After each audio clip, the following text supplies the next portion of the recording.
விஜய் வந்து தொடர்பில் இருக்கிறார், நோ டவுட். ஆனால் காங்கிரஸ் எப்போ வரும்னா ஒரு கன்வின்சிங்கான ஒரு மொபிலைசேஷன் நடக்கணும். அதுக்கு தான் இந்த ரோட் ஷோ. நான் உங்களுக்கு சொன்னேன் பார்த்தீங்களா, டிசம்பரில் தான் அந்த முடிவு எடுப்பாங்க. எல்லா கேமும் திமுக கூட்டணி நான் பல முறை சொன்னது தான். திமுக கூட்டணி உடையாமல் இருக்குதா தெரியாது, டிசம்பரில் தான் தெரியும். விஜயோட கூட்டணி சேருவாங்களா தெரியாது, டிசம்பர் ஜனவரியில் தான் தெரியும். ஏடிஎம்கே கூட்டணி பழைய தேசிய ஜனதா கூட்டணியாக மாறுமா தெரியாது, டிசம்பர். இது அது எல்லாருமே வெயிட்டிங் ஃபார் டிசம்பர் ஜனவரி.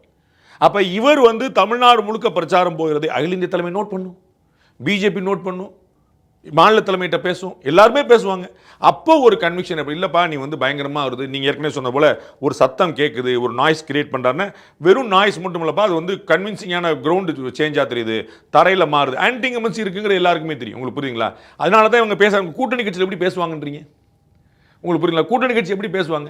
அவங்க வந்து எங்களுக்கு அதிகமான சீட் ஒன்று எல்லாருமே பேசுகிறாங்களே. காங்கிரஸ் கட்சி வந்து எப்பயுமே பேசாது, அவங்களே பேசுகிறாங்களே. எப்படி பேசுகிறாங்க? போன முறை 2021 6 சீட்டு மற்றவங்களாம் கொடுத்தது, மற்ற எல்லாருமே வாசல் வந்து அறிவாலய வாசலில் சண்டை போட்டாங்க.